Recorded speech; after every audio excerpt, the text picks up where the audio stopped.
exportateurs d'énergie, et c'est tout aussi bien pour notre balance commerciale et pour notre économie. Sans compter tout ce qu'on peut faire dans le domaine de la pétrochimie, dans le domaine de l'urée, dans le domaine de la sidérurgie et dans tous les autres domaines industriels yi nga xam ne c'est lié au gaz ba ci pétrole bi léegi la ñuy gis ay nit ne ñu dañoo war a tëj SAR parce que SAR doxul SAR et cetera réew moo xam ne yow démb amoon pétrole waaye fexe nga ba am raffinerie tey nga am pétrole ñu ne la tëjal raffinerie bi kenn xamul ban logique la moo tax non seulement on va renforcer, peut-être il y a un projet de construction d'une seconde raffinerie, mais on va diversifier également, parce qu'il y a d'autres possibilités avec ça. Qu'on me confirme que les baisses sont effectives. Toujours petit projet. L'honorable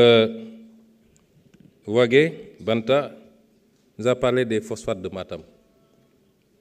ñii bëgg a gëmloo nit ñi ni ñun dañoo sàggane telle ou telle région ñi fi newoon de amuñoon projet ci phosphate de Matam suñu sàgganoon ni ñu def phosphate des ICS nga xam ne tey ñi ngi xool naka la ñuy def ba boole ko ci renégociation yi ndax ICS lan lañ ci am ñun phosphate bi dañ koy génne def ko comment ça s'appelle encore liquide bi nu mu tudd acide phosphorique mais acide sulfurique du moins mais li ci ëpp day génn réew mi ba ñun dañuy obligé di importer engrais alors que ñun amoon nañu capacité am suñu autosuffisance en engrais problème mu production yëpp ñuy posé lenn li engrais la parce que le ministre de l'Agriculture daf ma doon woon la différence entre tool bu ñu jox engrais bu doy et de qualité ak tool bu ko amul en termes de rendement mais également en qualité de production mais logique bi ñu mës a nekk rek nañu signé convention gars yi nañu exploité yóbbu seen réew ñun bi ñu ñëwee la ñu ne le phosphate de Matam 1 est de meilleure qualité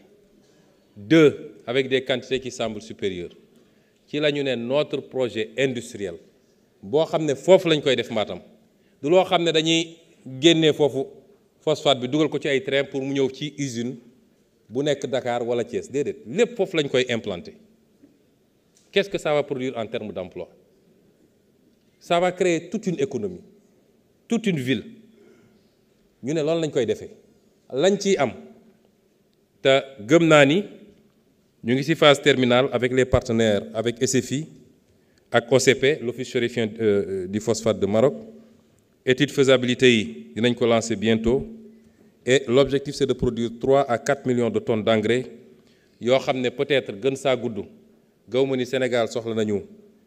1 million de tonnes d'engrais la ca des ça pourra aller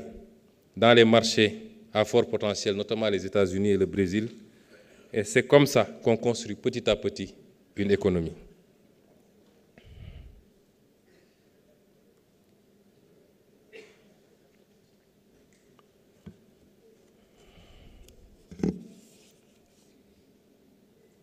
Alors, la loi sur la protection de l'enfance, projet de loi bi moom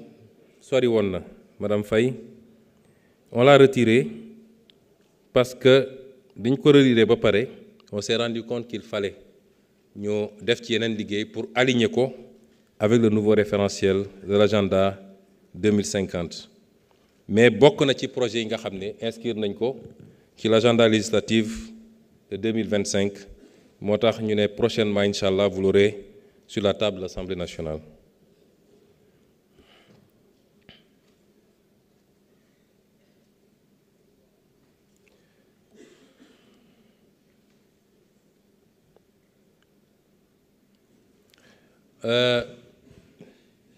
Madame Sonko, pour ne pas passer par le nom, quand Ousmane Sonko est là, l'autre Ousmane Sonko se met à aller. Alors, pour la Casamance, les déplacés, wax naa ni tenir nañu un conseil interministériel programme yi lancé nañ ko nous étions en phase d'atterrissage budgétaire. Mais malgré tout, déjà les premiers montants pour le déminage, par exemple, ont été inscrits dans la loi de finances initiale. Je crois que ça se rapproche de 500 millions. Mais le reste, le reliquat, va être inscrit rapidement. Probablement, en tout cas, on va commencer à déployer, probablement même avant la loi de finances rectificative. Parce que l'objectif, c'est simple. On veut que le déminage soit fait, le déminage humanitaire, par nos experts locaux. Parce qu'on s'est rendu compte que ça coûte beaucoup moins cher quand c'est fait. Les gens ont été formés ici et font très bien le déminage avec le soutien et l'aide de l'armée. Moi, nous avons budgétisé. Ailleurs, il y a des fonds qui existent dans le monde qu'on peut essayer d'aller chercher. Mais nous avons commencé avec nos propres moyens. Quelqu'un qui nous fait ici, nous fait ici. Le problème, il faut apprendre l'eau, vous l'avez dit. Et c'est pourquoi nous avons un ambitieux programme pour nous lancer. Pour que nous sachions amuñu kayit parce que dawon nañu nek ay Gambie wala ñu nek Guinée-Bissau wala ñu nek fenen def ay ati at ay doom judd ci ba tay ñu nek ay mukallaf te amuñu kayit Sénégal amna un projet bu yaatu bo xamné lancé nañ ko pour jox leen ay kayit ministre de la justice moo koy piloté te ñu ngi ciy avancé bu baax a baax ñu defal leen ko dans des conditions yu simples et je crois que déjà des centaines voire des milliers se sont inscrits et ont commencé à bénéficier de ce programme pour qu'ils ressentent leur sénégalité,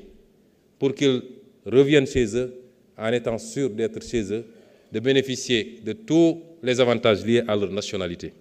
J'en profite aussi par rapport à M. Sarr pour rappeler qu'on effectivement le problème qu'il pose sur l'état civil est un problème réel. Moi j'ai été maire et j'ai vécu ça. Mais non, le problème au Sénégal, il est beaucoup plus compliqué. Dysfonctionnement de l'état civil, moi, am fenen ak fenen, amna ci justice bi, amna ci impôt et domaine, amna ci trésor, amna ci douane, amna fep fo dem, tu trouveras ces dysfonctionnements. Mais c'est des dysfonctionnements humains. Lol nak lu ñuy liggéey la. Bokk na ci li ñu yaakaar ni mën nako safaral moy le programme bi nga xamné il est en phase terminale bien sûr ñu livrer ko bo xamné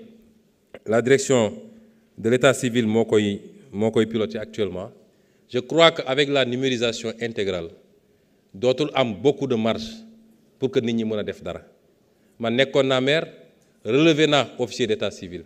dàq naa officier d'état civil déposé naa plainte contre officier d'état civil parce que effectivement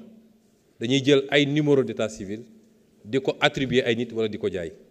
lolu c'est une réalité qu'il faut reconnaître mais mom ak yeneen forme de corruption yu am fenen ak fenen ak fenen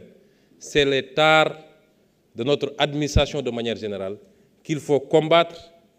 quels que soient les effets que cela produit parce que ni mu amé effet négatif ci état civil bi non la ko mëna amé dans la douane non la ko mëna amé lorsque c'est fait dans la circulation non la mëna amé fenen ak fenen tay